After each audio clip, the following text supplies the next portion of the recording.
Good day, Africa. My name is Jemai Madaladem Doche, and you are welcome to the Hello Africa Morning Show here on AAU TV. So, to our top stories for today. The Ghana Tourism Authority, GTA, has denied reports circulating on social media that it replaced the Akan greeting Akwaba and the Ewe greeting Wazon on the welcome signage at the Kwame Nkrumah Memorial Park in Accra with the Ghana word Obake. The clarification came from GTA's Chief Executive Officer, Mami Efua Hojeto, who stated that the inscription remained unchanged. The denial follows ongoing concerns raised by some members of the Gang community who have long demanded that their language be represented on the national landmarks. The GTA emphasized that any modification to the signage would require approval from the Ministry of Tourism, Arts and Culture, urging the public to disregard misinformation. Social media commentary alleged that the words Akwaba, meaning welcome in Akan, and Wezo, meaning welcome in Ewe, were taken down and substituted with the word Obake in Ghana. These claims, however, have been described by the GTA as misleading. In a statement, Chief Executive Officer Mami Efua Hojeto stressed that the signage at the Memorial Park remains unchanged, reflecting Ghana's cultural diversity. She added that at no point had the authority ordered or approved the replacement of the greetings. Mrs. Hojeto further clarified that any changes to such inscriptions would require formal clearance from the Ministry of Tourism, Arts and Culture, as well as relevant regulatory bodies. She urged the public to disregard the misinformation and continue to see the park as a unifying national heritage site. The debate follows calls from sections of the Ghana community for their language to be visibly represented on national infrastructure located on Ghana land.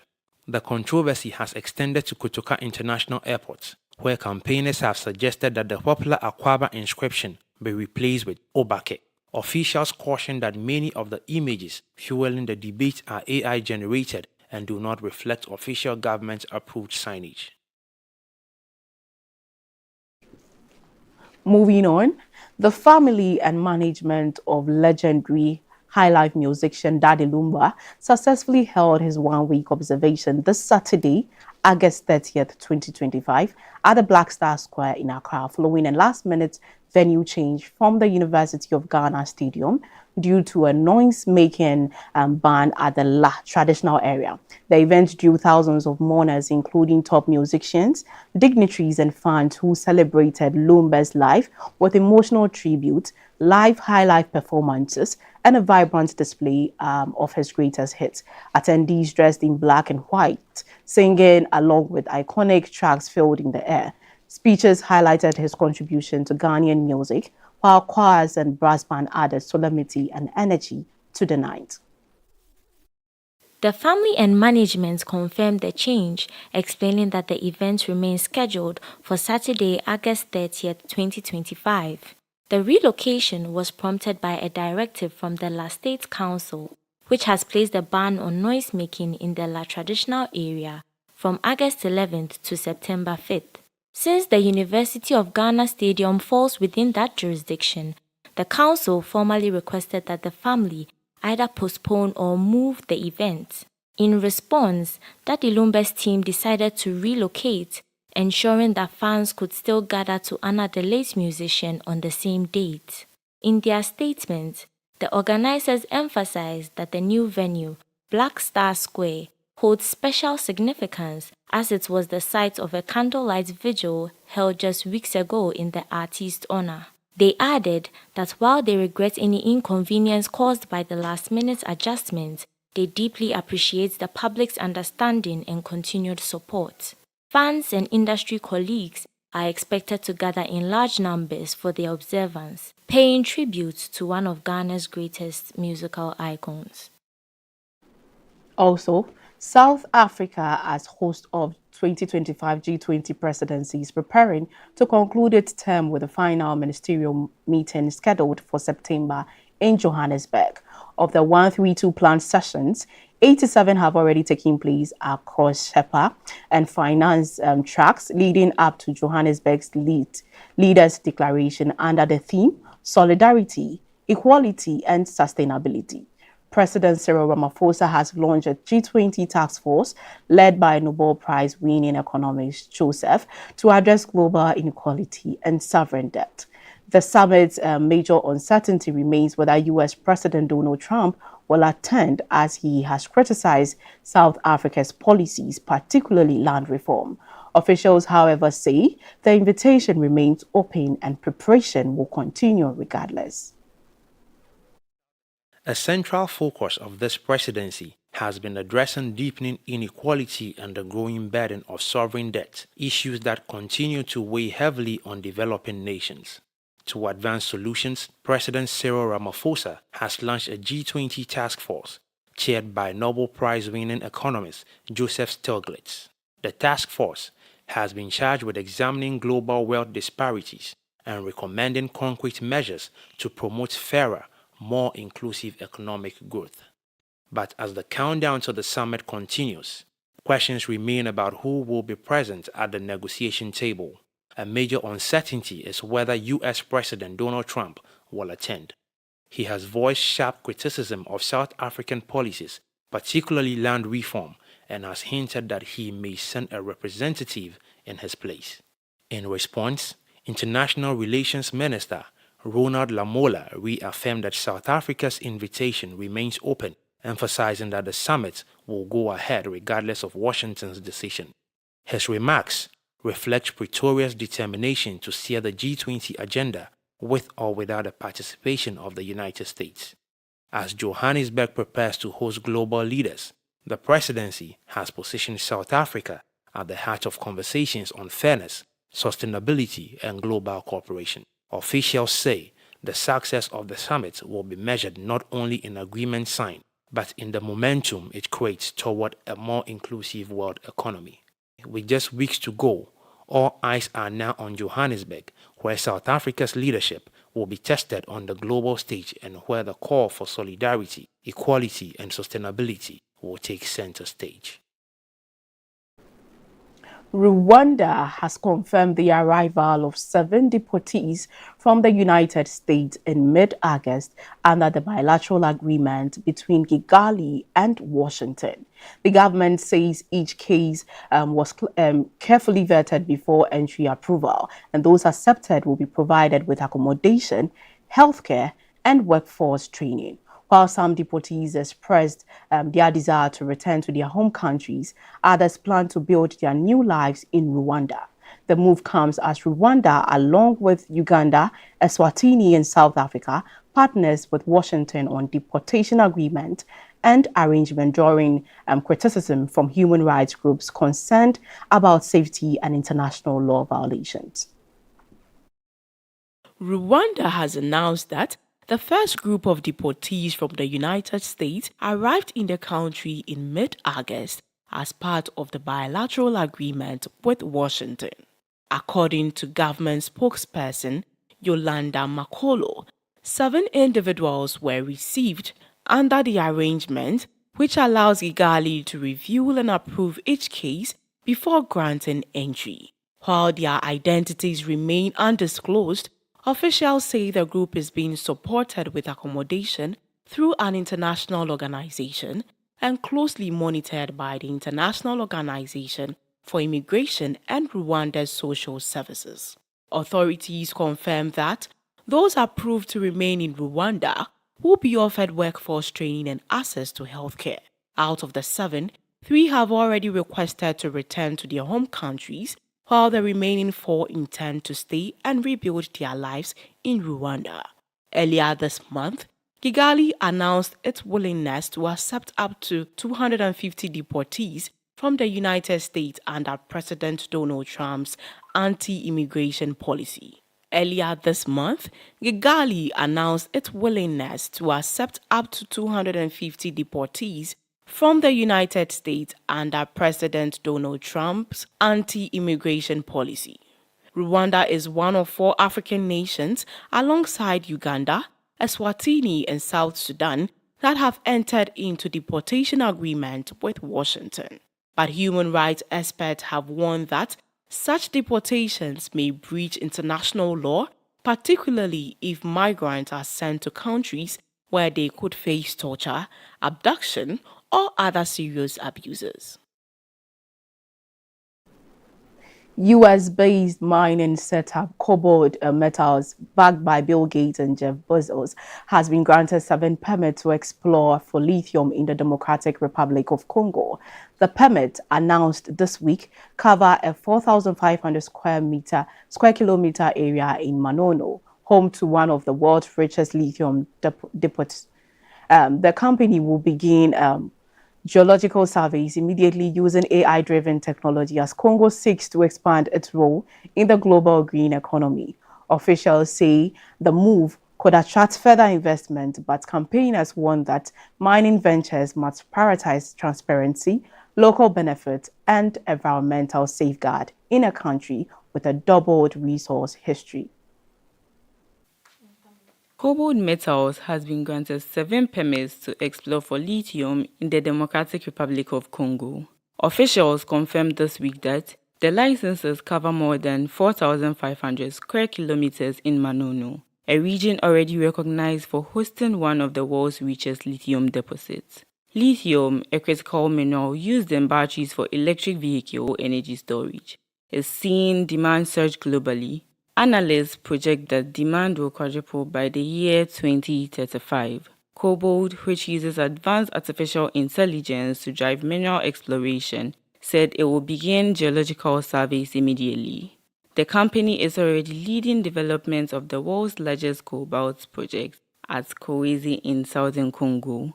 Congo currently supplies about 70% of the world's cobalt and is positioning itself as a key player in the clean energy transition.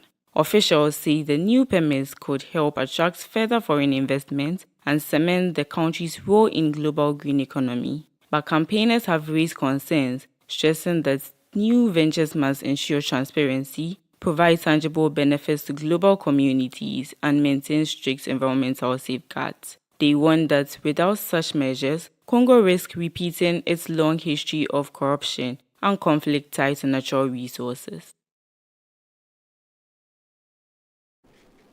This is all for the top African stories. My name is Jemima Adela-Demdoche.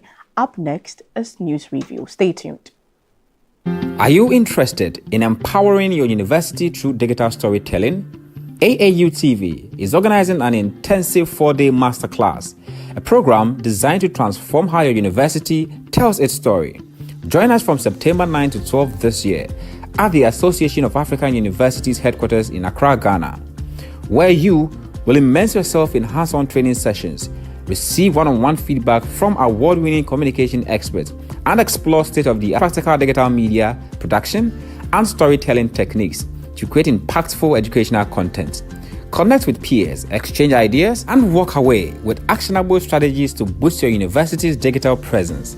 Secure your spot today by registering for the AAU TV's masterclass and lead a future of higher education through digital media.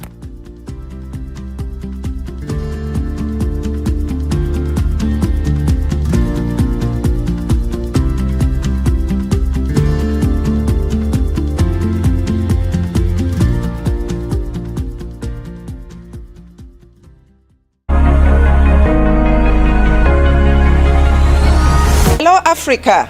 Keep watching AAU TV, the voice of higher education in Africa. This program is proudly sponsored by Venom Mineral Water, Share the Love, and Bigo Drinks.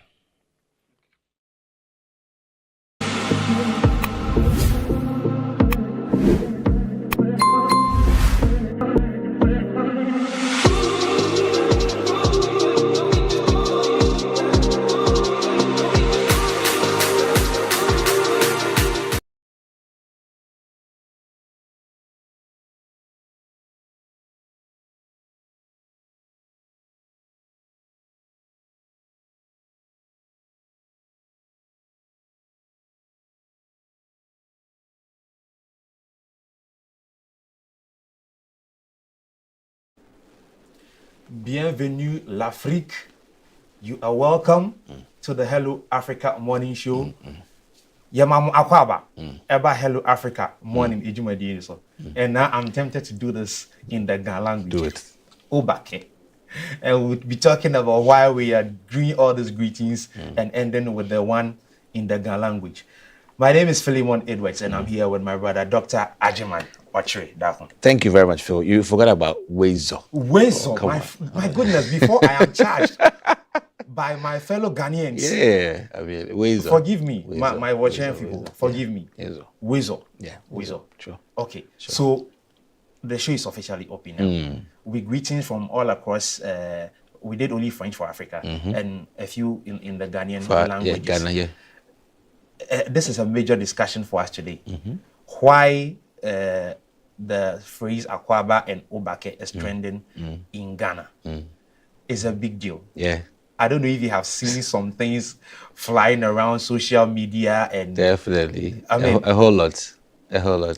including AI generated posts. We Trying to wash. We never knew it was AI until It's we got interesting. the clarity from GTA. Exactly. It's crazy. Because I had a chance to pick up a brother from the airport, and then I didn't see any changes on the airport signage from the Akwaba to any other language. So, and I've not been to the Kwame Nkrumah park or whatever, but obviously the GTA has denied that they have done anything like that. Yeah. Well, this and more are coming up in this edition of the Hello Africa Morning Show. All right, so we'll begin with our first story. Okay. The Ghana Tourism Authority has denied reports circulating on social media that it has replaced the Akan greeting Akwaba and the Ewe greeting Wezo on the welcome signage at the Kwame Nkrumah Memorial Park in Akwa with the Ganwed Obake. The clarification came from GTA Chief Executive Officer Mami Fua Hwajeto, who stated that the inscriptions remain unchanged. Now, the GTA has practically spoken. What do you think? Before we go into the details proper. It's just the right way to approach such matters. These are some very cultural, sensitive matters that ought to be approached in a very intelligent manner, as the GTA does thus far.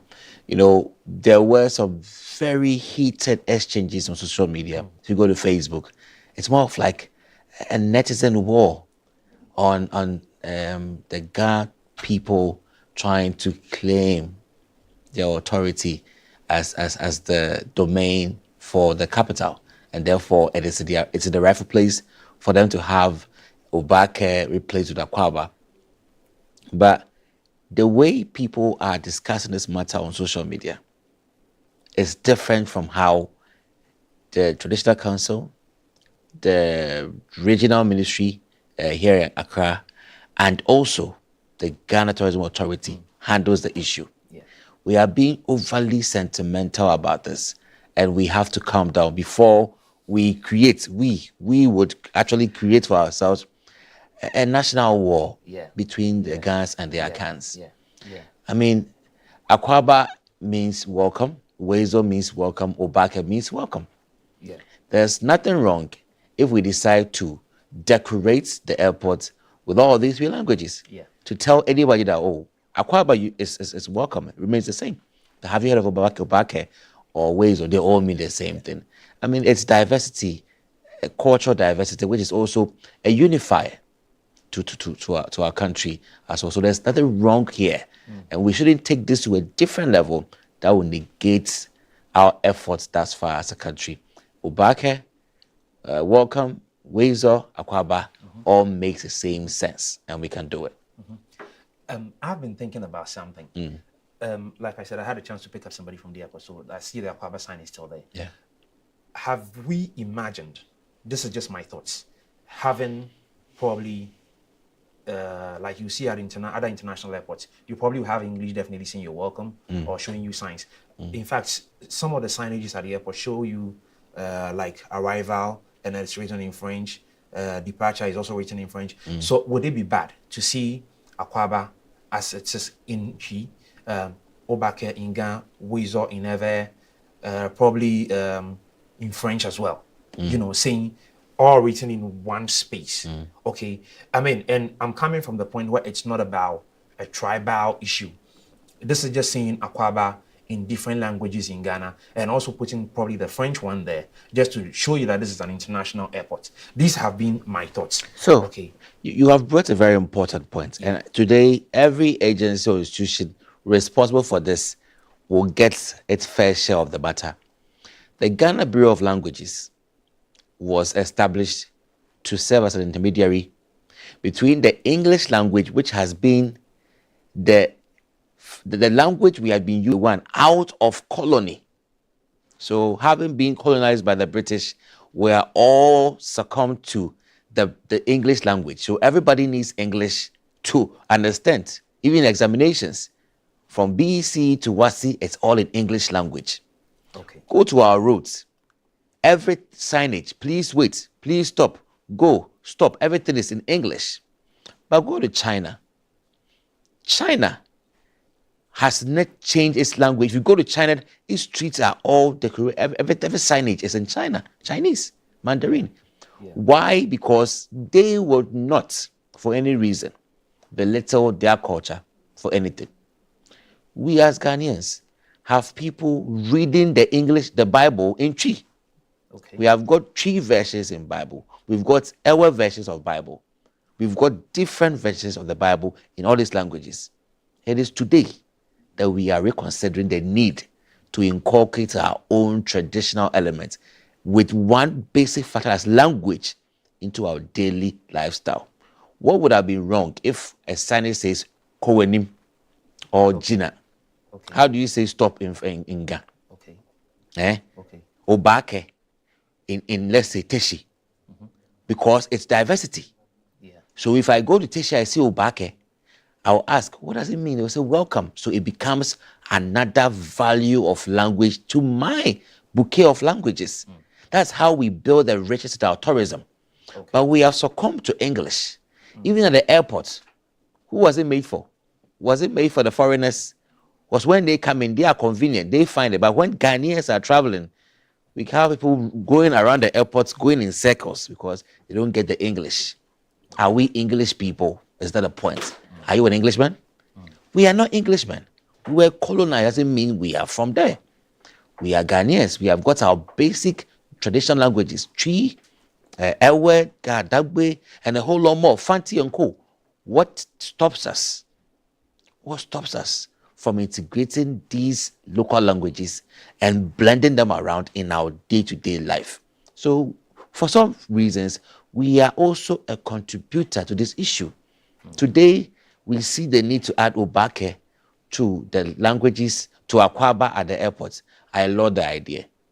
I would not like it when we eliminate Akwaaba and replace it with Obake. That will mean something else. Add it to it so that when somebody sees Obake, they ask, what does it mean? It's the same as Akwaaba. So that we grow in our languages. And it's about time. I always say it's about time. These things should have been done 20 years ago. But today we are seeing the relevance of our languages. Other countries have gone way past that. And it's not too late. We can catch up. Okay, that's fine.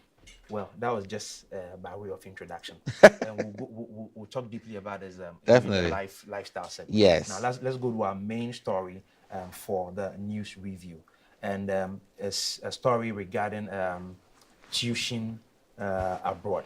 So Ghana has made significant progress in resolving a financial crisis that nearly disrupted the education of nearly 200 students studying in the United States. The government of Ghana has reduced its tuition debts to the University of Memphis from over $3.6 million to $1.35 million, thanks to two payments of $1 million each made in recent weeks. Now, these students, around 185, almost 200 students in total, are part of a scholarship program funded by Ghana's Scholarship Secretariat. Yeah.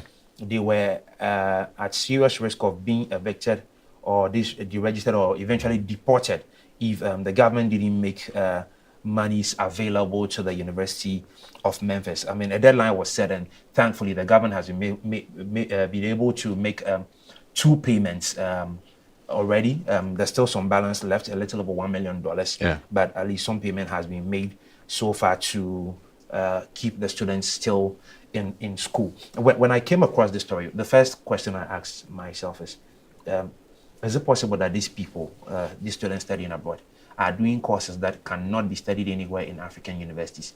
I'm speaking from the point of a person who's privy to African higher education, okay, and how well African universities are doing, such that you could do this in African universities or even in Ghana at a reduced cost and probably spread this millions of dollars over a lot more students who will probably also need this kind of assistance or scholarship. You know, Phil, it's actually very, very interesting to note that the ratio of scholarships that government hands out to students who study beyond the shores of Ghana and the ratio of scholarships that government offers to students within Ghana differ or vary to an extent. But if you ask about its need or significance, yes, it's significant. Okay. Because it's important to have students studying across your shore. In fact, Ghana should have students studying, if possible, in any country that it has good bilateral ties with. Why? Because you need to also have people who are privy to international development. Yeah. That international diplomatic exposure helps them to an extent to also bring back that diversity and knowledge that can help grow your country. You cannot stay within your confines and say you are doing the best. You should go and explore. They say travel and see. Yeah. Have people go and explore what is happening in other countries. Let them live with them, grow with them, study with them. And then when they return back, or when they return, they will now be able to share these lessons or these findings to grow your economy as well. And also, it goes a long way to also strengthen these ties. Ghana, US, Ghana, UK, Ghana, China, and a whole lot more still exist, all because of these scholarships that have gone on. People go there, some don't return, some grow and become mayors and statesmen over there. You have Ghanaians who are in the US who are statesmen and to an extent are representing Ghana to a large extent, helping us also grow our international exposure and presence. So it is significant that we have these scholarships abroad, helping us to also build those ties.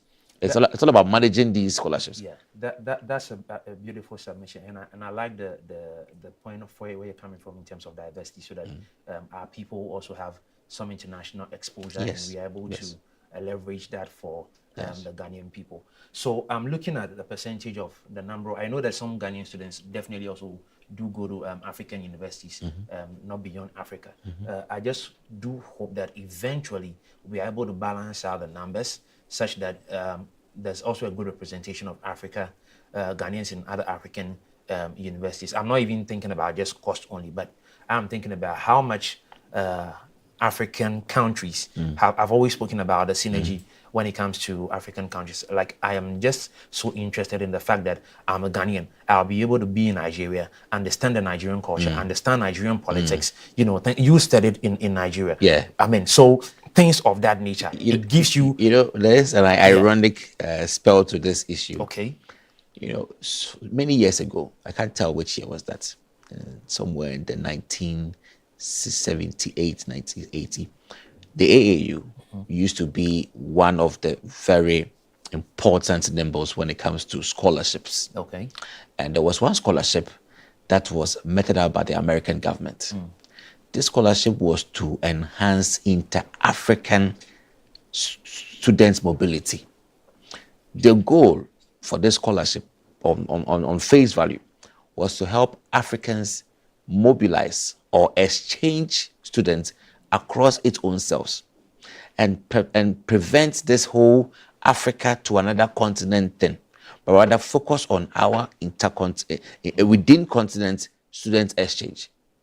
It was a beautiful thing because at least if we Africans are able to exchange students, we build our own ties, we strengthen our own goals, and we also build our own integration. What happened after over a decade of this scholarship funded by the US government? It got to a time where we've seen the blueprint, we've seen the path. So they left the scholarship. Well, I think at this moment, we believe that you African governments, having benefited from this Ghana students going to Zimbabwe, Zimbabwe going to Uganda. You can now continue it with your own resources. Yeah. Phil, to our surprise, Uganda looks at Togo, Togo looks at Benin, Benin looks at Ghana, Ghana looks at Egypt, and nobody seems to lead this thing. Africa lacked the leadership to proceed on this. Africa lacked the enthusiasm to continue with this. But what had been done by the US government had been done. As of today, the Inter-Africa Scholarship is no more. And that comes back to the point. If Africans don't cherish the need to do this, who else will do it? So we, amongst ourselves in this continent, and we have actually gone through a lot of turmoil for this. Our integration is long awaited. Look at when last did you see Africa having a unified front? Look at AfTA, a very promising initiative, yet has less notifications than expected. Where do we see the gel?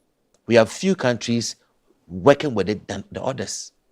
Africa has not been able to build its integration. Africa has fallen back. The EU has gone beyond customs union, trade union, and even at that presidential level where they are now having a common currency. Yeah. Africa wanted to do a leapfrog in 2020 to a common currency, and it backfired in Nigeria because of public debt for countries. Our intolerance for each other in this continent is all because we haven't done so much well in enhancing this mobility. And that is the result. Okay. So given the issues you have just raised, I also see too the issues of an issue of failure to plan and the issue of a sustainability approach. Because I've always said on this show, time and again, many times when it comes to initiatives stemming from Africa, one of the major problems is sustainability. And to a larger extent, it's the sustainability issue comes with funding. I don't know when Africa wants to wake up to understand that many initiatives that we have benefited from are things we would not have benefited from if the Western people did not have an intentional plan to put the plans together and have a sustainable plan towards it. That's the thing that I feel like we fail to do in Africa, because these things, are not magic. It just tells you how much, if you put your mind to it, if you invest this kind of amount, you will go to this extent to make the impact that we are looking for. We always are able to speak, we are able to make the plans, we are able to implement. I don't know why we feel at the place of sustainability. You said it exactly what it is. We as a continent don't seem to have our priorities on point. Exactly. What are our priorities? In 2015, through the African Union, launched the African Agenda 2063. Before even in 2018, we had the SDGs. The 17 SDGs. Ours were just 7. And it didn't just come because we wanted to just go and waste time and then plan aspirations. There were aspirations that came timely because Africa needed to chart a new course. Yet, go through the aspirations and ask yourselves, have we been able to achieve any? That's a major question every African country needs to answer. Have we been able to achieve any? Political will to even help us concentrate on the SDG is far-fetched.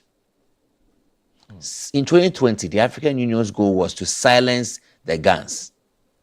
And it was within that same period that we had so many coup d'etats happening in the Sahel. A big fiasco for this aspiration or this theme for the African Union. So the African Union, the name it bears, African Union. Yet ironically, you don't see the unity or the extent of unity within the African Union that it should met towards the African countries is weakened. And it's all because of priority and also political will. Are we together in this continent? Certainly are we together in this Certainly continent? not. And the question remains rhetoric. Are we together in this continent? It's a major issue.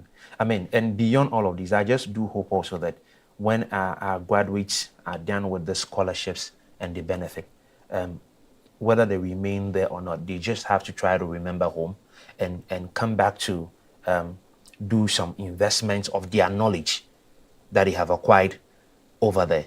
I do know, definitely, not everybody can step out of the country to go to Europe or America to study. So those who probably are not able to have this kind of exposure, those who go out there should be able to come back here and do and expose other people to some of these things. I believe education is not is dynamic. So if others are not able to go out there, others who have been able to have the exposure and the experience should be able to come and influence people. It's one reason I appreciate somebody like Bernard Avle or CTFM. He's a Chevening scholar. Chevening is one of the finest scholarships Africans do benefit from. Ghanaians inclusive. There's the DAD scholarship, there's the MasterCard Foundation, and then the Fulbright as well. So when people like this go out there, we all can attest to the impact that Bernard makes in the space of journalism in Ghana. So I just hope that some of these graduates, I don't know if there's a system that allows them to come back and share their knowledge and influence young people in this space. I just do hope that something of the sort. These scholarships are actually designed to help them come back. So after your 3-year or 4-year or 2-year, you should go back to your country and make a difference. Every scholarship provided by any country beyond the shores of Ghana or in Europe or in the USA seeks to have a repatriation plan for you that go back and make an impact with this knowledge you've acquired. But the question is, I don't say that, students don't have to go back. Some of them make conscious efforts. The likes of Bernard you mentioned made that effort, decision to go back. Some of them, the agreement is so fixed that they ensure that you go back. Some too, you're able to, find a leeway and then escape and find your way over there. Many students undertake scholarships abroad as a way and mean to escape the woes and plight within the African continent. And it's on record. We have it. We have so much numbers of students who are traveling, looking for scholarships out there because of this reason. And it's unfortunate that as a country, as a continent, we are not trying our best to enable our environment for these students to come back and thrive. You go to the States, you go and study a very complicated program. How sure are you that your country is ready to help you survive or sustain this knowledge? The minister, was it a minister of education or a minister in Ghana who said that computer science as a topic or as a program, people should not come back and then be jobless? How digitalized is this economy? For us for CA students to be absorbed. How digitalized are we? Our economy is not ready. So we need to prepare our economies for these students, because if they go and study these programs over there, they need an economy that is ready to keep them operational, or else they will not come back. And this is key because currently we are in a technological era. AI has become a major conversation. If we are not driving our economies in these directions, all these people will go, and then even if the scholarships require them to come back, the question will be, if they come back, what exactly are they coming to? You mentioned earlier that is it because we don't have the faculty? Yes, we don't have the faculty. We don't have the faculty. We don't have the infrastructure. You don't have it. So how can you study AI in Ghana? Tell me how AI as a program can be studied effectively in Africa. Which institution has that robust infrastructure to give you the optimal training you need in AI? What have we created with it? As of today, apart from the likes of Morocco who are using AI in their education system, what other avenues have we used AI to harness and facilitate our systems?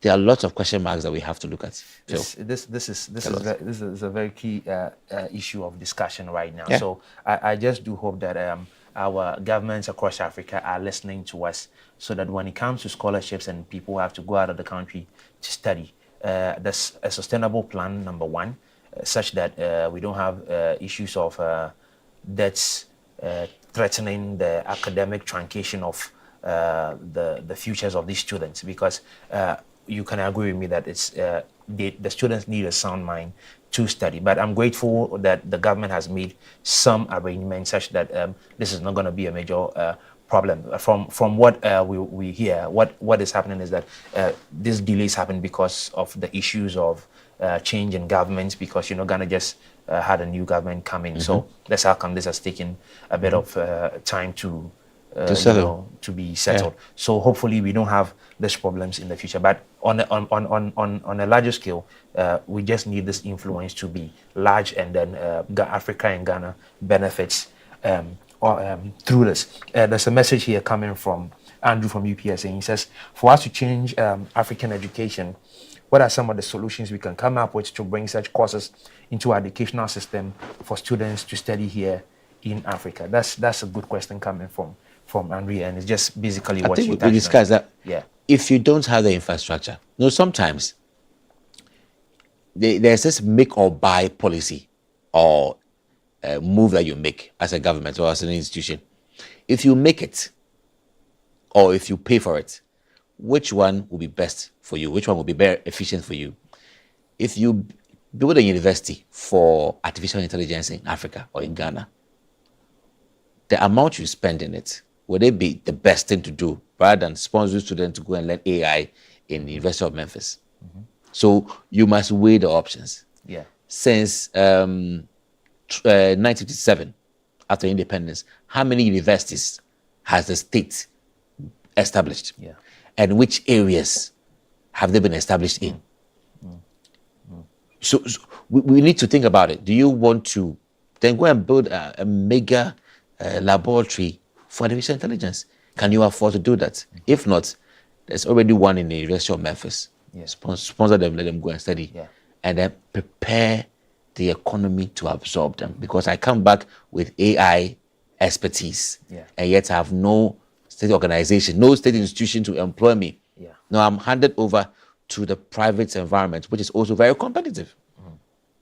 So these are the issues that are on grounds. The dynamics are very, some way, and they must be carefully studied. Absolutely. Yeah. Well, we'll go straight into our next story.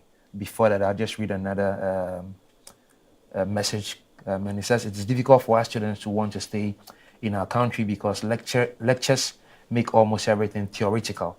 So anyone who gets a chance would definitely take such scholarships to leave and would not want to come back. That's from Justin from the University of Development Studies. And that's some truth there as well. Anyway, we have already touched on that, so we'll just move on to our second story for discussion. And this one goes right back to the government of Ghana. And it says, in a bid to streamline government expenditure and enhance coordination, the Ghanaian presidency has issued a firm directive.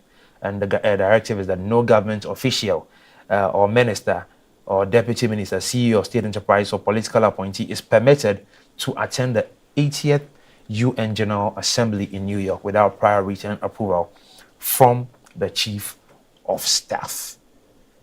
This is interesting, and when I saw it, the key question I asked myself was, are these trips actually, have they in the past been used by any administration that has left office in a way that they were not supposed to, such that the current president is trying to put a ban on these travels? We already know from the beginning of his tenure in February, he did make some statements about traveling, not going by first class, business class, and all of those things to cut costs. But this is another dimension of foreign travels for the people, political appointees in office. What do you make of that, Doc?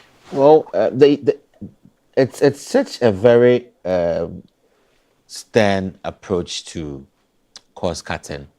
The government's decision to manage expenses by avoiding state officials, appointees from attending events like these as a means to manage it best. To an extent, I mean, it's the best thing that it could do. I want to appreciate from which reasons it is doing that, or what has informed that. in the past, these programs have been going on. They have been attending these programs. Yeah. But for now, well, if you look at the past at the moment and activities going on, maybe this shouldn't be an open window for every appointee like it used to be in the past. So I will laud government for that. Okay, well, regulating these travels is very important, particularly this UNG8 that is happening in New York. Yeah. We want to find a way to cut down. You cannot go unless you have a written approval from the presidency that you should go because of the states having to bear all of these expenses when you go there. Yes, so many countries appoint delegates to go for these programs. And it's a whole lot of delegates. Yeah. Some don't go to do anything. And then they just go and sleep in very lavish hotels. Yeah. I think was it last year there was this documentary that was done about this UN conferences in New York and how the entourage is so bloated. And you have just one representative, the minister, who is just sitting in there. But you have so many staffs who are carried along and then they go and do shopping. Yes. I mean, while the session is going on, they are shopping on the streets of New York. Yeah. And they are shopping big time. Yeah. Huge per diems. So today, the lesson is just staring the government right in the eye. That, well, we have to cut it. Yeah. Because we want to save funds. And I laud it. I respect it. I think that these are the ways to go. It's to serve as good precedents for any other government to ensure that, well, we have to cut things down and not just carry anybody who is not relevant for this trip to come along because they will just go and spend lavishly. It's about time we become more reasonable with our expenses. Yeah. I certainly agree with you on cost cutting.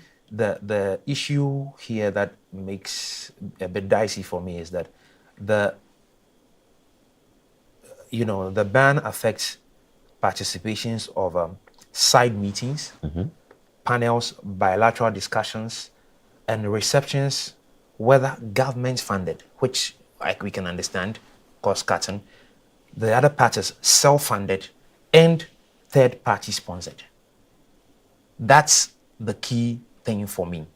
And I feel like as much as an individual or some group of bodies might sponsor, or there's a third-party sponsor for anybody that wants to go to this conference, is available, if there's anything of the sort. I feel like it is still a good thing to put it in check because, like you said, there have been issues or times when people have gone and then the entourage is so large, others go and then they are doing absolutely nothing. They go shopping, sleeping. I mean, whether it is sponsored or not, because on a larger note, it's absolutely part of the reasons Donald Trump has done many of the things he has done when it comes to now acquisition of visas and people traveling from Africa to to the United States. Okay, because when Ghana was put on the list a few months ago, one of the issues was overstaying of visas for Ghana specifically. Fortunately, we don't have issues related to drug and all of those things, but on the list, one of Ghana's key issues was people overstaying their visas when they come to the United States, and this meeting is happening in New York. Okay, so for me, it's a major issue that even if anybody who wants to attend is self-funded or has a third-party sponsor, all of these people are subject to scrutiny, and then they must be checked and must get clearance from the chief of staff, because at the end of the day, they go in the name of the government, representing the government of Ghana. Because the truth is that there is always a representation for Ghana, but as far as my research is concerned, the extra delegation just carries 6 other people. Okay, so I'm not sure how come often we go beyond these numbers, whether it's state-sponsored or self-funded or third-party, whoever sponsors it. Okay, so I also do agree with you that it's a really good thing for the researching agenda for this current. So let me just put this across. All right, there are some actions that ought not to be seen as a reset. Okay, but these are just reasonable safeguards. They are reasonable safeguards. If not for the U.S. complaint about Ghanaians overstaying their visa, We all knew about this, right? And on the other hand, there are some important personalities who ought to be there. True. And we know those who ought not to be there. So we should just, is it the first time we heard about this? These safeguards are important, that we safeguard. If you want your government to just go and then do a spending spree, it will be exposed later on. But I think that it is just prudent that such institutions or such events and representatives who have to go before governments have to be processed, checked, and given the right authority to be there within the right frame of budget, because government wants to be prudent in spending, and that is very important. Yeah. Now, I also look at this issue from the point where it could create tension between government ministers and then international partners, because certainly beyond the conference itself, like we have already said, there are side meetings, small meetings here and there, networking, all of those things. I feel like people might not be happy because this is a very stringent measure to, restrict movement, and whether it's self-funded or not, because it's people I know take advantage of this for their side gigs and, business and all of these things. So I just want to say to these groups of people, look, we understand that it might be an opportunity for you to sell your business, yourself, and other things. But can we put the country first?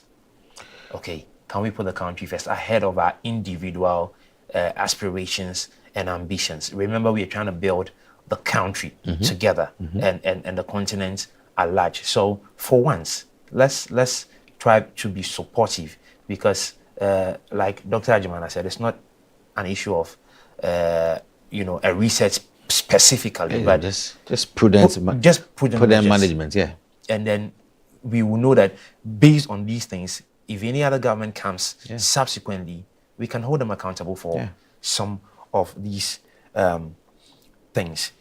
So let's talk a little bit about the historical contributions of Ghana when it comes to the United Nations. Okay, and it is the reasons I think we have to be supportive of this agenda. Okay, Ghana has for a long time been a respected country when it comes to the United Nations. Definitely. Because we often provide troops for peacekeeping.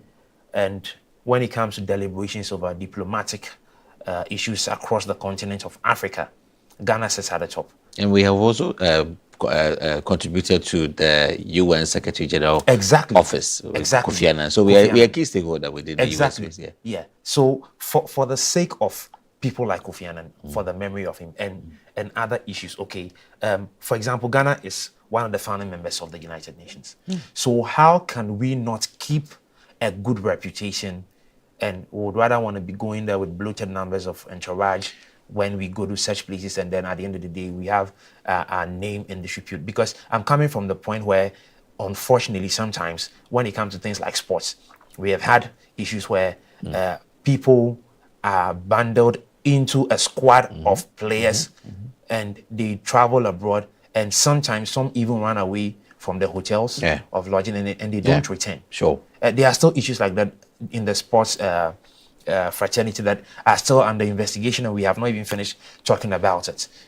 So it's a major concern for me. So I just do hope that people will understand that this is a major issue, and then they will play along with the presidency. All right, so we can move on to the next story, which is on a sad note. Recently, Ghana has had its fair share of, I don't want to say fair share. It's Africa per se. Yeah, we've all shared a common plight of losing our citizens or our people through these very gory incidents like crashes. We actually on the land, so we see lots of car accidents, which are pretty common to us now. But one aspect of accidents that we are not used to is accidents that occur with our flights and a whole lot more. So with the helicopter crashing, landing or blasting the last time was one out of just one very different way of seeing people lose their lives, which is quite surprising and astonishing within our part of the country. And seeing another one occur in Namibia, we also had one occur in another part of Africa, I think Kenya as well. These are incidents that we are not used to within our airways, and it sparks a lot of fear that on the land we are not safe. On the sea, we are neither safe, and in the air, we are not safe. We are never safe at all in this country. It's a sad thing. I don't know if it goes to say that we are not being too careful. At least when it comes to the air traffic, we don't have so many issues when it comes to air traffic accidents, but issues of traffic accidents on the land, car accidents and things of this nature, like what is happening in Namibia. Killing 14, including 12 security personnel. Like, this is a major issue. Okay, so I just want to go a little bit into the story and to see the details, and we can analyze properly. So in Namibia, Namibia has been hit with a national loss, a tragic head-on collision. Okay, notably head-on collision that claimed 14 lives, including 11 correctional officers and police officer and 2 civilians. The accident occurred near Marienthal, about 270 kilometers south of the capital, Windhoek. President Netumbo and Home Affairs Minister Lucia Lipumbu have expressed condolences, with both calling for respect for the victims and urging the public not to circulate distressing images from the scene. Okay, so basically the issue for here is a head-on collision. What 2 vehicles. It just tells you is that the roads, particularly in Africa, let's be honest, many countries in Africa have a problem when it comes to road network. Very poor road networks, and the nature of the roads are such that some are so immotorable, okay, and they can cause accidents and many other things. But to have a head-on collision, we don't know about the nature of this road in this case here, but a head-on collision could either be wrong overtakings, or probably one driver was sleeping and probably drifted into another lane. Basically, we just have to be careful. We just have to be careful. In Ghana, when it comes to road accidents, particularly the Accra-Kumasi road, it's one of the roads that has a lot of head-on collision accidents. VIP buses crashing into the smaller, I don't want to mention any other company's name, but we have had too many accidents. And I feel like when it comes to these things, the numbers in certain years go down, and we think that we are making progress. The following year, statistics are released, and then you feel like, are we going forward or are we coming backwards? And it's a major concern. One of the primary things I've noticed on our routes, and I've told anybody who has taken a ride with me anytime I'm driving, that beyond commercial drivers, take a look at people who drive carelessly on the road. From me to you, people who often drive very nice cars. So arguably or supposedly the rich people or people are doing quite well for themselves. I don't know what they think, if it's because of the brand of cars that they drive in, or they think that nobody can run into them, or they are stopping in the middle of the road. They are picking people in the middle of the road. They stop they will just cross you, thinking you won't be able, if you are behind them, you'll not be able to run. I have had too many of these instances, and I've told anybody who's taken a ride with me to observe that thing. And often they'll come back to me telling me I wasn't lying. And that's the thing I feel people should pay attention to. I don't know if you have had any such of these experiences. Well, if we want to take it from the basics, right? There's the factors that actually play into road accidents. The roads, the state of roads you have, are they good or bad?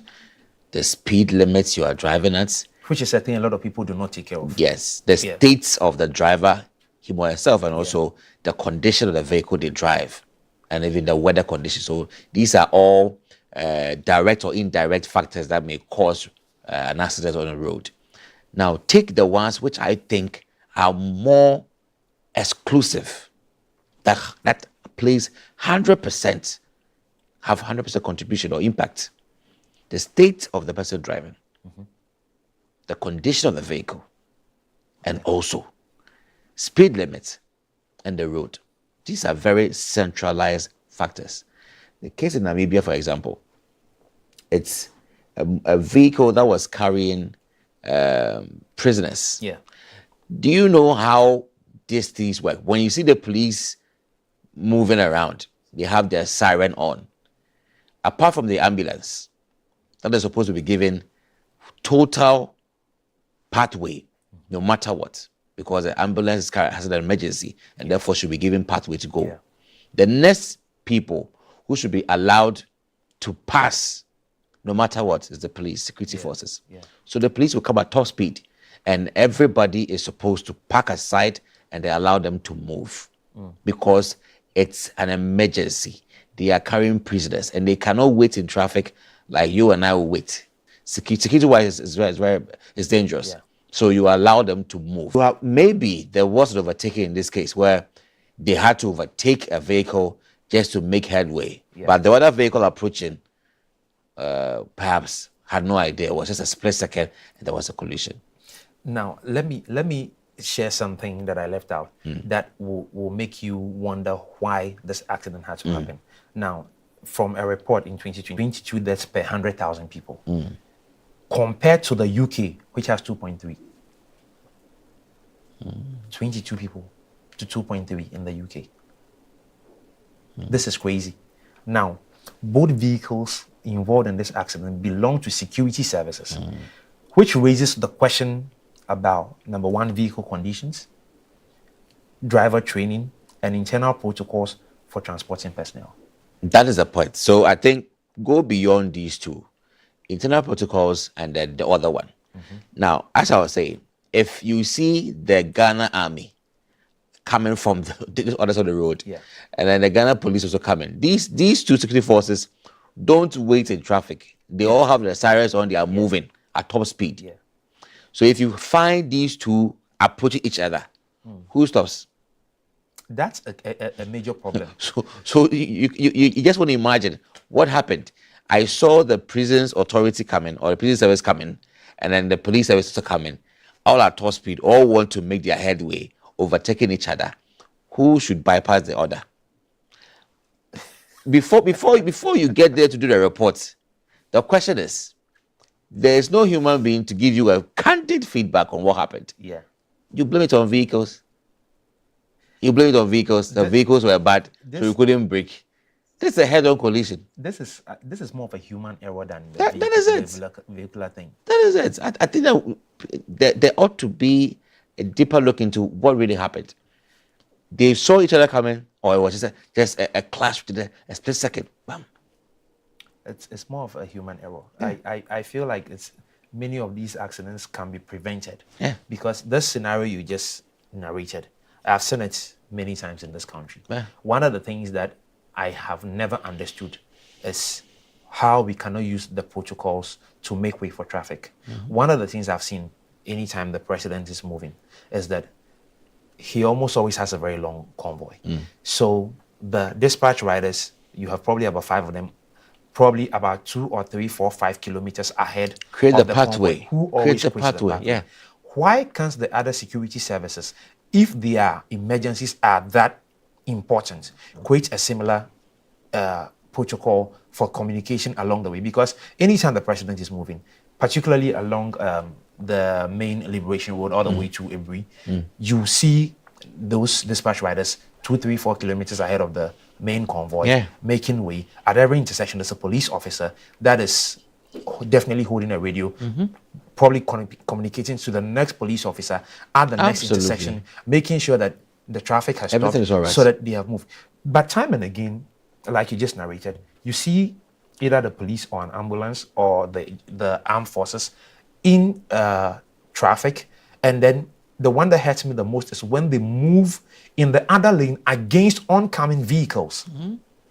So who stops? Because if I'm coming in my right lane, I think that I have the right of way. You think that you are the army and you have an emergency, so you should be able to, I should be able to give you that access. But nobody has come ahead of me to let me know that I'm supposed to stop at this intersection to make way for you. And these are major issues. You are very right. Sometimes on some highways, 2-lane highways, 1 lane going, 1 lane coming, and you see the security forces overtake vehicles, and they are approaching you, the other one driver, also moving, and you have to stop. So if you are top speed on that highway, and then they are approaching, who should take the fall? Exactly. I mean, these are unfortunate incidents. So this one, I think it may have gotten to that point where they both had to it had to collide. Because nobody would want to forfeit for the other. And these are protocol. It's just a protocol malfunction that has to be repaired, even though there are losses to that. Unfortunate. Condolences to all those who may have lost their lives. To all those who got hurt. And it's a clarion call to Namibian governments and security forces to redesign their security protocols, transport services, and also appreciate how they could be tolerant for each other. Because sometimes it's tolerance. I mean, if I stop for you to come and pass, I lose nothing. We should be able to accommodate each other tolerance everywhere. So condolences to the people of Namibia, and we hope that these things never occur again. Into our next story, still in Africa, now to Rwanda.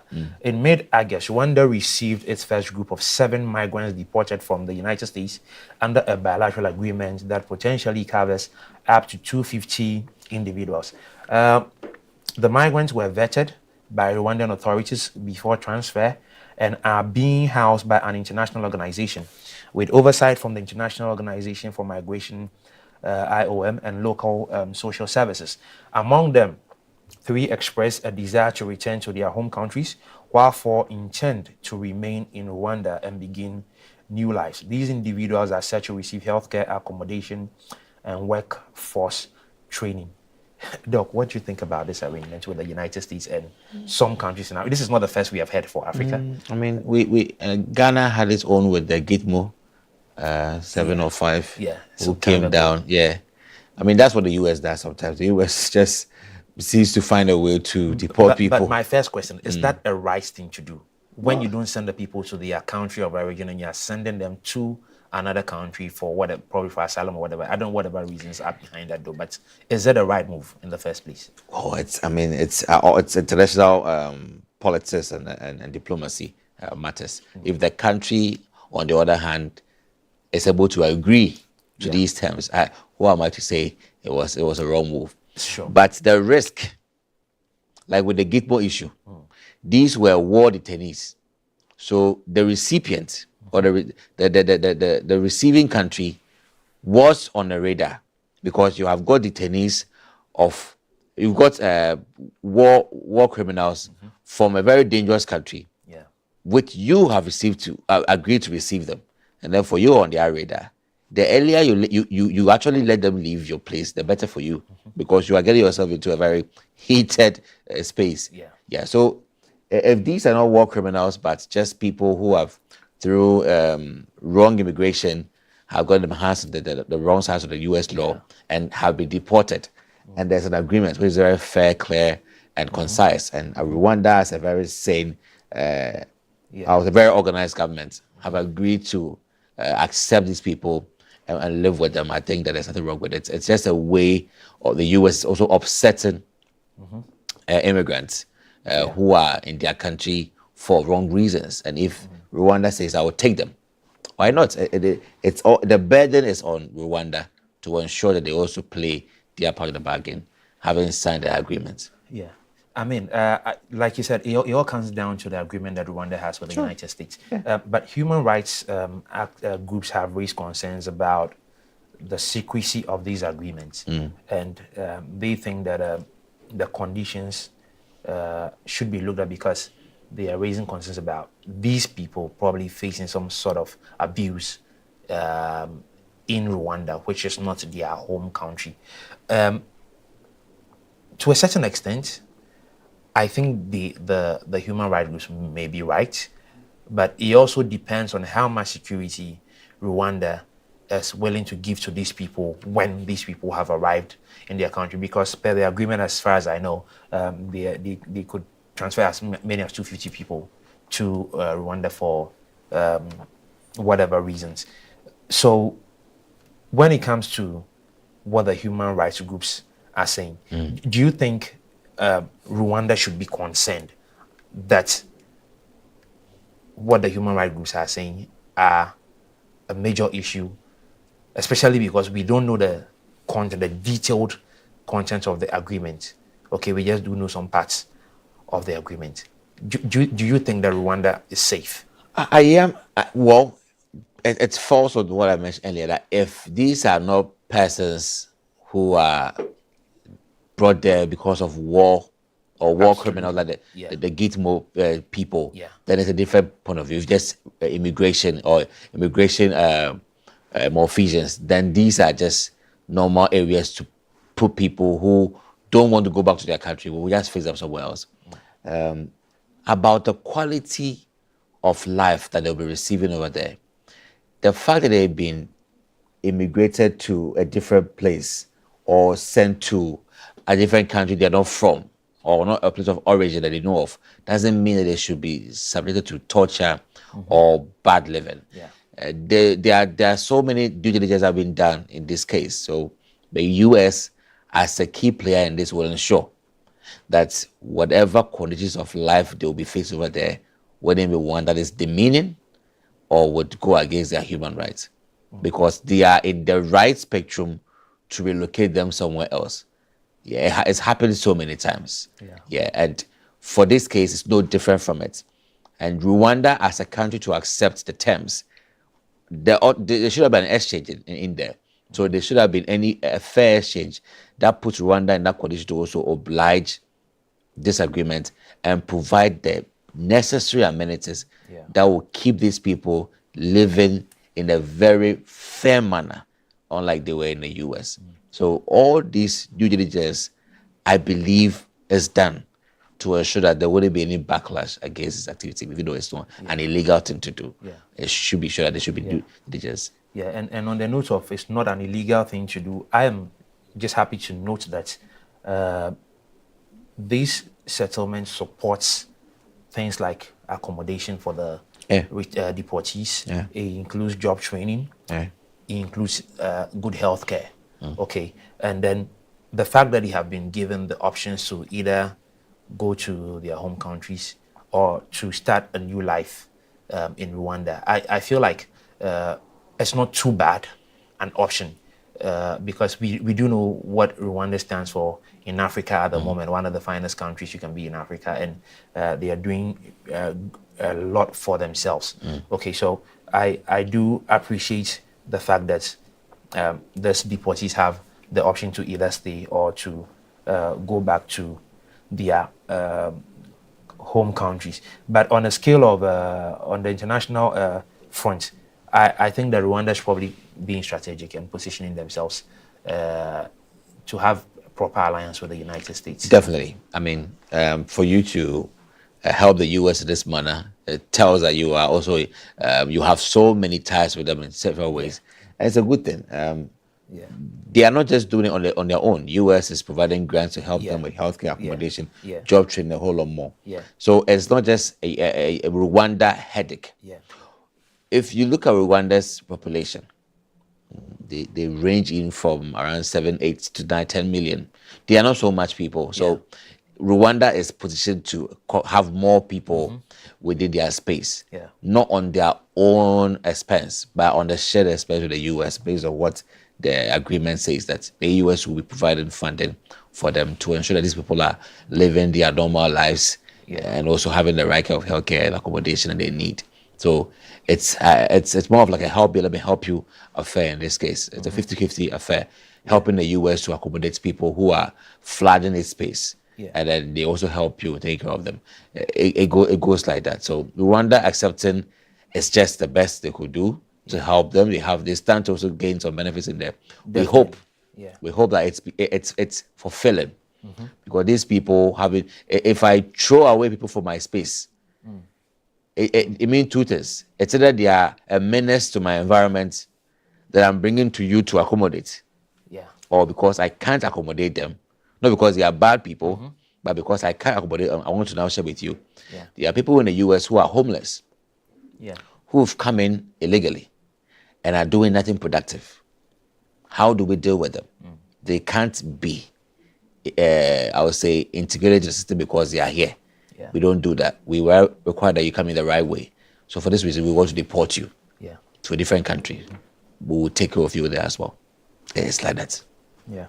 And finally on the story, the involvement of the International Organization for Migration, for me, is also a major deal, because that's an organization that has the expertise to, oversee the movement of these deportees all the way into Rwanda, and then make sure that they are settled in on all that. So I think that Rwanda has taken the right steps and approach to involve the right people in making sure that this move happens for the deportees. And there's a message here coming from Grace from UCC. I think this one goes for the story from Namibia.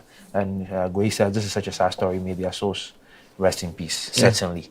Yeah. And just also add that this deportation is not only with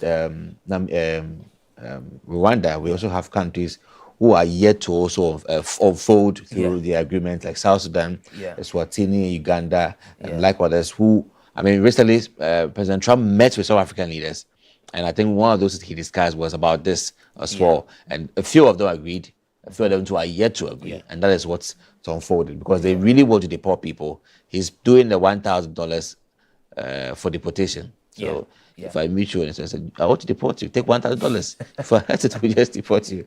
And that is what's happening over here. Because if you're deported to Mexico, because, I mean, in the U.S. history, the people who have been always entering the U.S. illegally, the Latinos who are coming from Mexico, Peru, Venezuela. So the best thing to do, if you take them back to Venezuela, they'll come back. Because, I mean, they are close. Perhaps it's the reason they take them to countries further than he invests, he I mean, so much money to build those walls. Those walls, the walls of Jericho he built, couldn't suffice.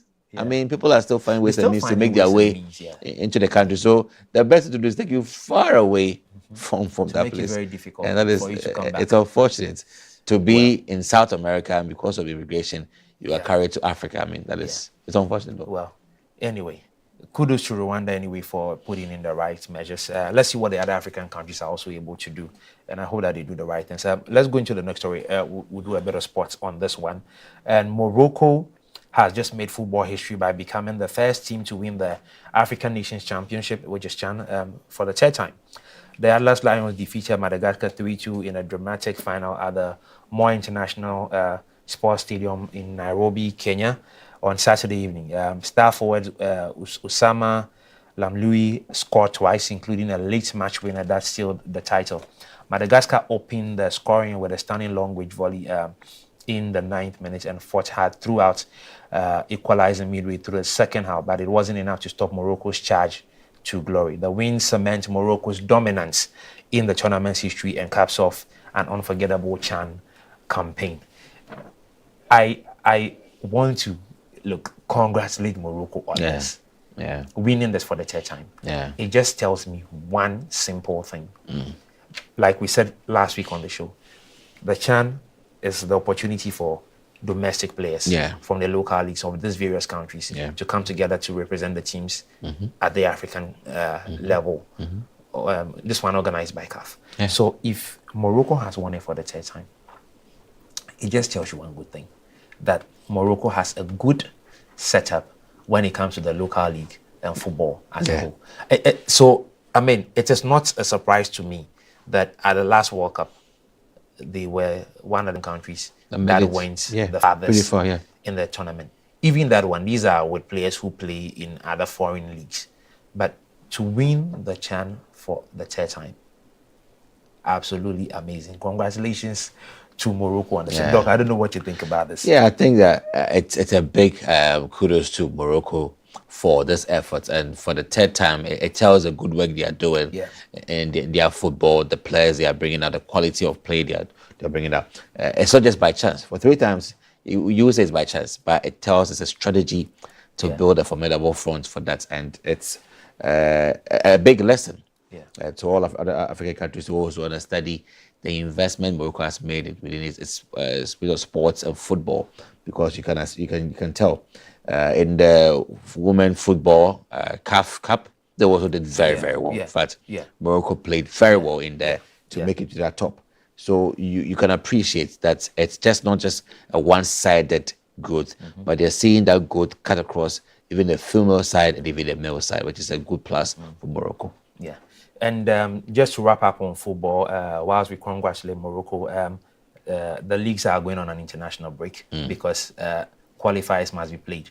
The Black Star players have started arriving in Ghana already, with the likes of Kudus, who arrived last night. Today they're having their first training session at the Accra Sports Stadium. It's open to the public, so if you want to see your star players, you can go just have a feel of the training. And I want to cheer my country, so it's important that they come and then secure victory for us, because I wouldn't want to put my TV on and not see Ghana on board. It will not be good for them. I mean, it won't be good for them at all. I can imagine how boring December will be to be watching the AFCON. It shouldn't be. I mean, you can tell that. I mean, that's so good. That's going to be sad. Anyway, so this is how we wrap up this segment. We'll go for a quick break. When we come back, we'll resume with Lifestyle with Jemima Daladem Doche. Stay tuned. Are you interested in empowering your university through digital storytelling? AAU TV is organizing an intensive 4-day masterclass, a program designed to transform how your university tells its story. Join us from September 9 to 12 this year at the Association of African Universities headquarters in Accra, Ghana, where you will immerse yourself in hands-on training sessions, receive one-on-one feedback from award-winning communication experts, and explore state-of-the-art media facilities. Learn practical digital media production and storytelling techniques to create impactful educational content. Connect with peers, exchange ideas, and walk away with actionable strategies to boost your university's digital presence. Secure your spot today by registering for the AAU TV's masterclass and lead a future of higher education through digital media.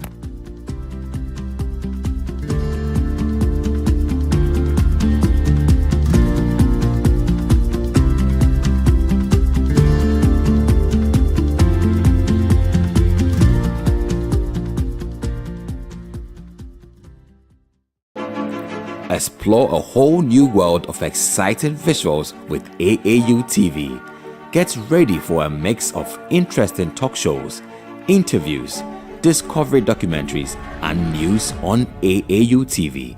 It's not just about watching TV, it's about experiencing something special. AAU TV reaches over 25 countries in Africa, bringing you a blend of knowledge and fun. Learn about different cultures as you enjoy the shows. If you have events or want to showcase your business, we've got you covered. Watch AAU TV free-to-air channel on satellite. Connect with us on Facebook, Instagram, and X, formerly known as Twitter, at AAU TV. Reach out on call or WhatsApp us at +233 26 629 6601 or +233 20 399 5210.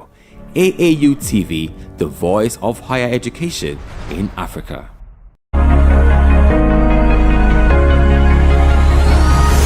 Hello Africa, keep watching AAU TV. This program is proudly sponsored by Venom Mineral Water, Share the Love, and Bigo Drinks.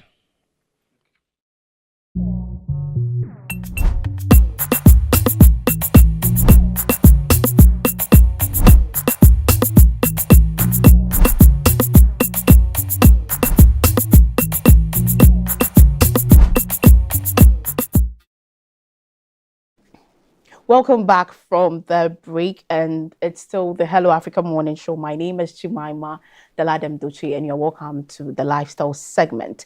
Today we have quite interesting stories to discuss, and of course this is lifestyle, but today we'll go a bit deep. Yes, we want to really understand the plight of people and what we've been hearing so far on some of the trendy issues that has been going on.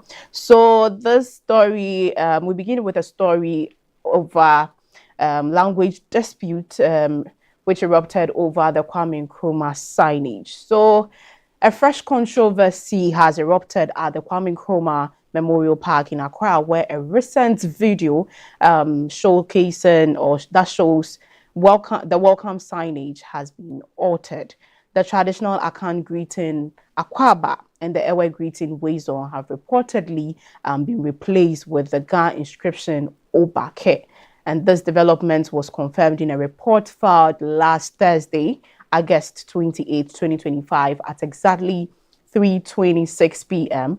from the park, which further noted that no other signage on the premises carried the original Akan and Ewe inscription. I'm sure you guys have seen a lot going on, especially last week on Twitter, where we see people posting about the fact that they would want the Obake replaced, or they would want Obake put or added to the welcome signage at the Kwame Nkrumah Memorial Park. But let's go a bit deep into this. So the revelation comes a day after the Ghana Tourism Authority denied knowledge of such change. So on Wednesday, August 27, the CEO of the authority, Mami Ifwa Hojeto, issued a press release dismissing the claims as false. So she explained that the greetings remained unchanged and stressed that any modification to the signage will require approval from the Ministry of Tourism, Art and Culture and other regulatory agencies. But I mean, it's been a lot going on social media, and for a minute, it's turned into a bit of a tribalism issue. I don't know, but my co-host is here and he's laughing already.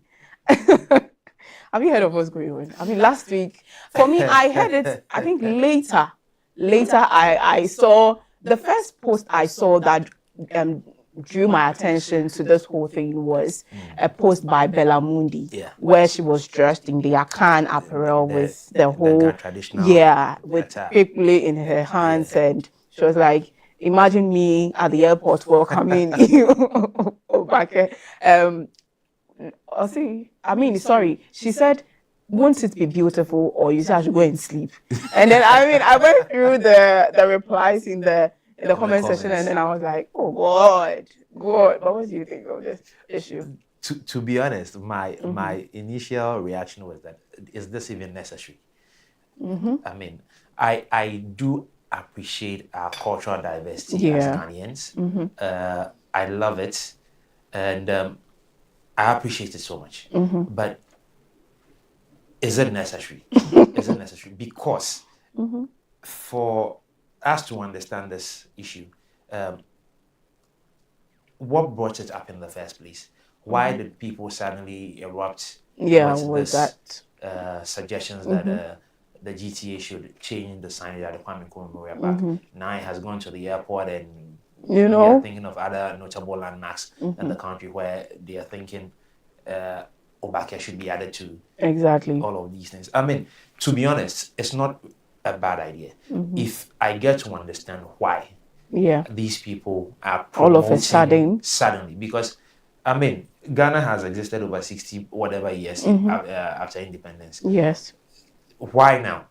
Why now? Okay, because it doesn't change much for me, if you ask me.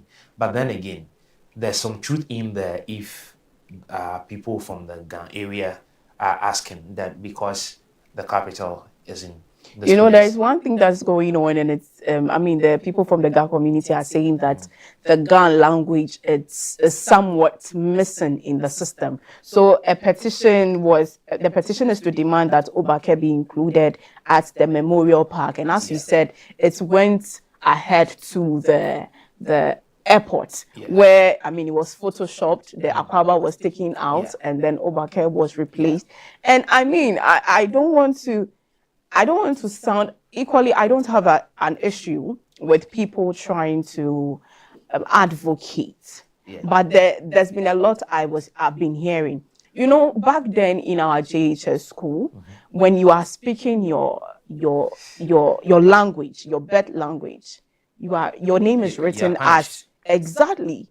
So I feel changing welcome to Obake will not really do the change maybe they need, because it starts from the grassroots. Right in our primary schools, when you're in the classroom and we are writing names of talkative, there is a special one written for those who speak the Twi language or their the vernacular, and then now we come after how many years in Ghana? Over 60 years, and we are advocating for a change from Akwaaba to Obake. And I mean, I also asked the question, where did they come from?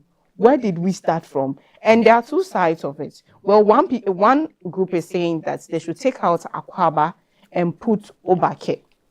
And there is another group also saying that they should include Obake at, I mean, the Kwame Nkrumah Memorial Park. Which side are you on? Okay, so I'm not on anybody's side. Why? But like I said earlier, I do appreciate the cultural diversity that Ghana has. Okay. So I did say to Dr. Ajiman earlier when we were opening the show that imagine this, that at the airport or any notable landmark, especially if it's in Accra, okay, that you get there and there's welcome, there's French, bienvenue, there's Akan, Akwaaba, there's Weasel, and there's Ga, Obake. I mean, just to say the most popular languages in Ghana, that doesn't mean that the other languages don't matter. Yeah, that's but true. When you do these kinds of things, to anybody that arrives there, you have a sense of understanding that, okay, I've seen welcome, which probably I understand because I know English. If I'm a French speaker, of course, we do know French is an international language. Often spoken in Africa as well. So you get it. I could ask anybody, what's the meaning of the rest of the words that are written there? Then somebody gets to educate you to let you know Akwaaba is Chi, or Akan. Yeah, and then Obake is Ga. Weasel is Ewe. I don't really think it's too late because, I mean, Akwaaba, I would say Akwaaba carries some kind of aura. I don't know if it's because we've been using Akwaaba for a long time. It sounds good in the ear. Exactly. To be fair. Exactly. But the truth of the matter is that I don't think when Akwaaba was instituted at all of these places, it meant to say that the other languages are not important. That was not what it meant. But you know, the whole issue, the most widely spoken language. But the whole issue, exactly. So people, the people who own, the Gans who own Greater Accra are saying that their language is not seen, it's not felt as Akan. You know, when you go to, let me say, the Ashanti region, you know that, and there is one thing that we are forgetting. Accra is the capital city, and we have the different tribes here in Accra. But when you go to the specific regions, like the Ashanti, like the Volta, those people dominate. Exactly. So they are forgetting that. I mean, this is like a capital city. And come on, guys, it's one Ghana. So the reason I feel we are all one. This shouldn't be a major problem. Exactly. That's why I give the example that I had, that if you have all of this, including French and English, written in major places, it will make more sense for me. But if the argument is to replace Akwaaba with Obake, then that's what the problem is. I think I saw a comment on Twitter, and the person was like, okay, so if the whites are now used to Akwaaba. So if the whites, come from the airport and then they don't see Akwaaba and they are seeing Obake, they will ask, what is this? Am I in the right country? That's an opportunity to educate this person who is familiar with Akwaaba. No, for me, I don't think it's fine. It's We can educate, but I don't know where this whole thing is coming from, because some comments are it's coming out like tribalism, because it looks like people have issues with the fact that we are pushing Akan more, and the fact that we are in Accra, we are pushing Akan more than Akan is being pushed. For me, the truth of the matter is that it's not like somebody's deliberately pushing the Akan agenda. No, I don't think so. Akan is easily spoken. Are you sure? It's easily spoken. Sorry, I thought you said Akan. No, that's Akan true. is easily spoken. It's easily understood, and it's widely spoken. That's true. Okay, even a lot of Gans, the people from the Gan area, and any other tribe, easily speak Akan. I know a lot of people from other regions from the country who speak Akan better than they speak their own language. That's true. So the argument for me is that, look, it is not a big deal to have Obake there, but don't replace it. They want to replace it. That's where the tribal problem comes in. So add it to Akwaaba, the other languages. Let's celebrate the major. And I feel like the way they are going about it is so wrong. Exactly. You understand? And I think I was listening to one commentary, and somebody was like, then let's change the Kotoka International Airport. the name of the airport. kotoka, because Yes. kotoka, fine, in a Ghana word is, I mean, your slippers, but kotoka is actually the person's name. Yeah. Who, I mean, Yeah. so in other words, we could equally also change That the conversation kotoka. was a thing that also came up some time ago, Yeah. even with new drawings of the airport and things like that. And AI generated something. Yeah. To be honest, it looked good. I saw the description that and the proposal was to name it as Kwame Nkrumah International Airport. Blah blah blah. That's fine, but I mean, that's a different conversation. Yeah. My major concern is that this proposal could have been brought up in a better way, not triggering the tribal sentiments Around the whole issue. the Yeah, conversation. that's true. Because, like I've said earlier, it is a beautiful thing to celebrate the cultural diversity that we have in Ghana, because there are several tribes that make up the Exactly, Ghanaian yeah. country. So I don't mind Obake being there. I really Don't mind. And, I mean, to maybe on a more funny note, most people don't even know or never knew the word Obake. Exactly, and even Okay. the Gans themselves do not Many know Gans- the word. many Gans There who is never heard. there is a word even called Obake. But my problem is that, you know, in as much as we are trying to put advocate for cultural diversity or anything, see, there are a lot of issues on the ground. Exactly. And I feel like this is not. Imagine MPs going to the parliament and they sit down and debating they are about this. debating on There are Obake there and are weightier Akwaaba. matters in Come the on. country than Come this. on, we've lost 8 people to Galamsey. Exactly. There is Galamsey on the front. Our street lights are not working. Yes. Our roads are so bad. Immeasurable roads. And then the youth, we know better. We are so enlightened, and we sit on Twitter and we want to advocate for Akwaaba and Obake. Come on. I mean, it's not the best. Look, me, my comments or my sentiments remain the same. Obake, no problem. Let it reflect there, but do not replace it with Akwaaba. Let's celebrate the cultural diversity that we have. We have some messages coming in.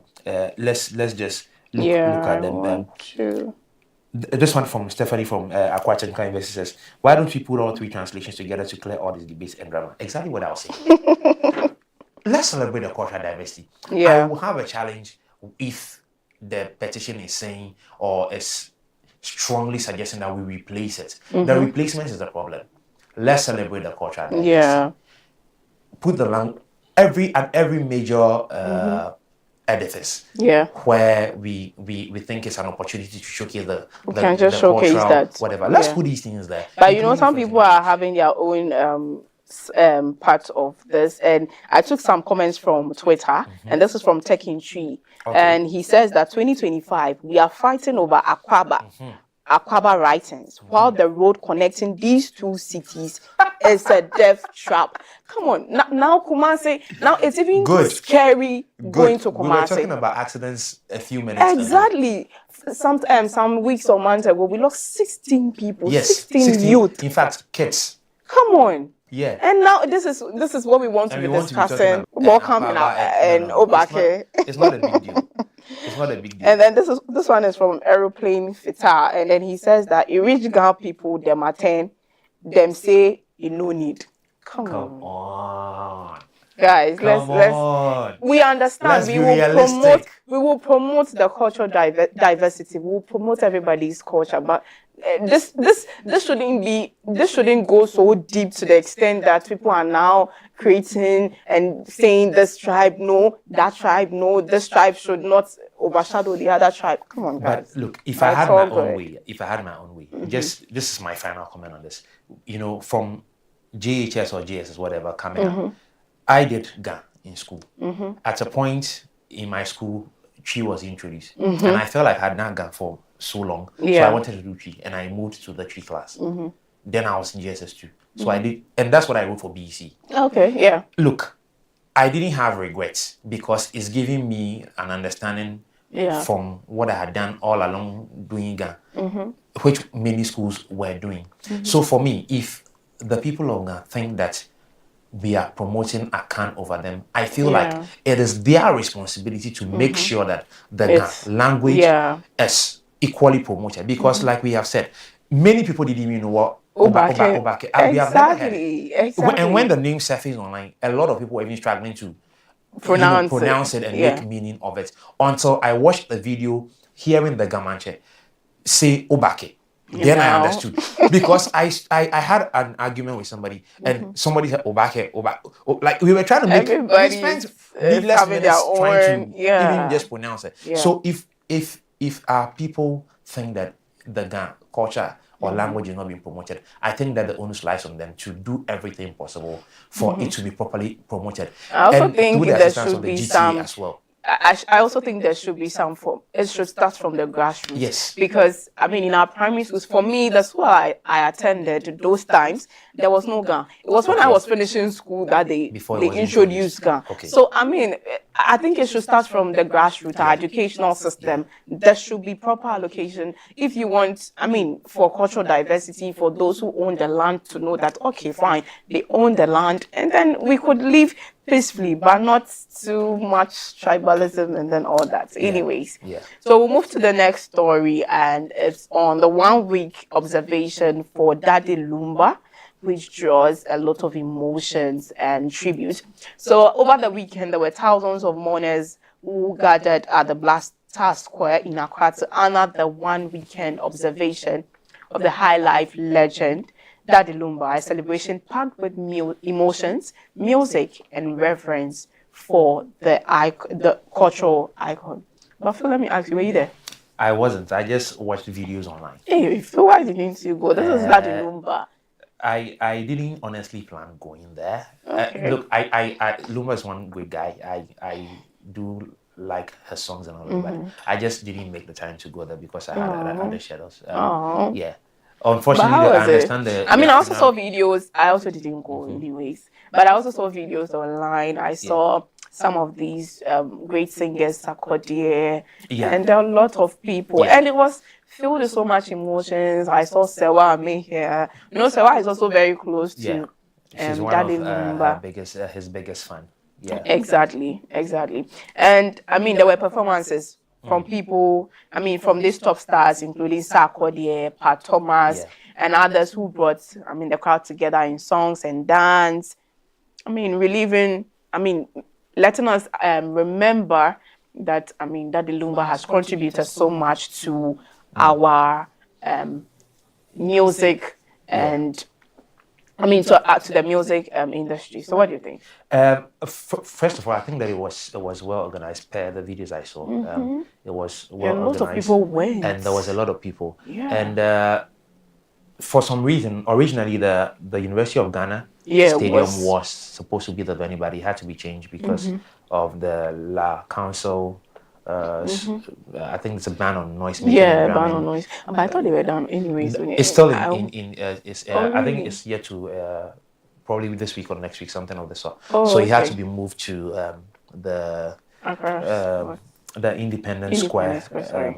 Yeah, so I think that it was well organized, and I like that there were a lot of people there to, sort of support the family, make contributions, because usually the 1 week thing for the accounts is just to raise funds to organize a funeral and all of that. And I think that the purpose of it was achieved. I just want to say that by way of caution, I'd rather advise that people would think about their own lives as much as we are celebrating a legend who has just passed on. Because certain videos I saw, the way people were dressed up, it's Ghana now.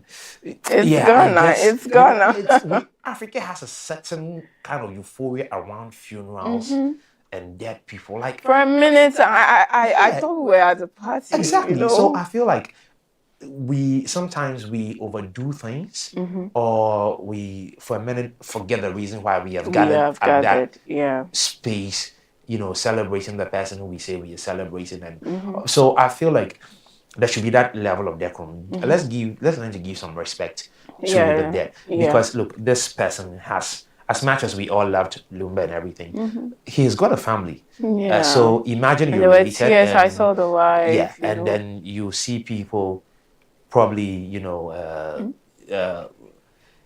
so we'll be watching a video that where you see some of the Easters, and I mean, let's just take a look at the video, and you send me your comments about what you think around what I'm saying, whether it was a party or it was some sort of a party. funeral. Yeah, so I don't get it. I mean, the video will come up shortly, but before it comes up, I mean, like I was saying, I don't get why we get into a celebratory mood.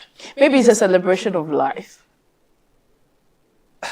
I mean, Daddy Limbo has lived.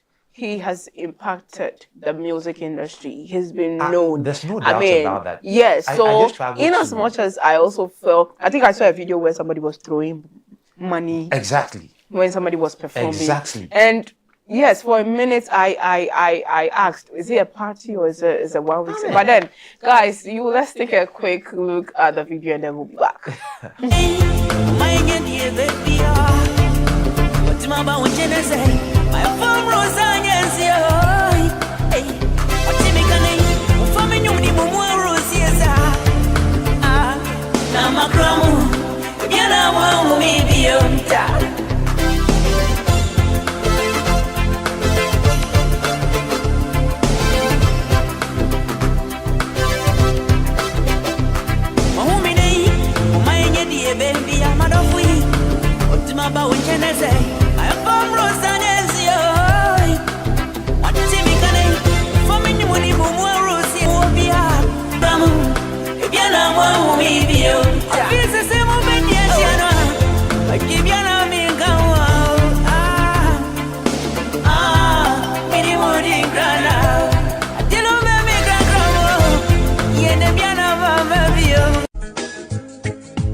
You know, I'm opening this, I mean, after the break, I want to sing a song. Not just to sing, but, you know, I just want to try. There's this song I love so much from Daddy Lumba, and it goes like, anybody did it, and then, okay. Anybody did it, Okay. Oh, join me. Okay. For the sake of my presidential ambition, what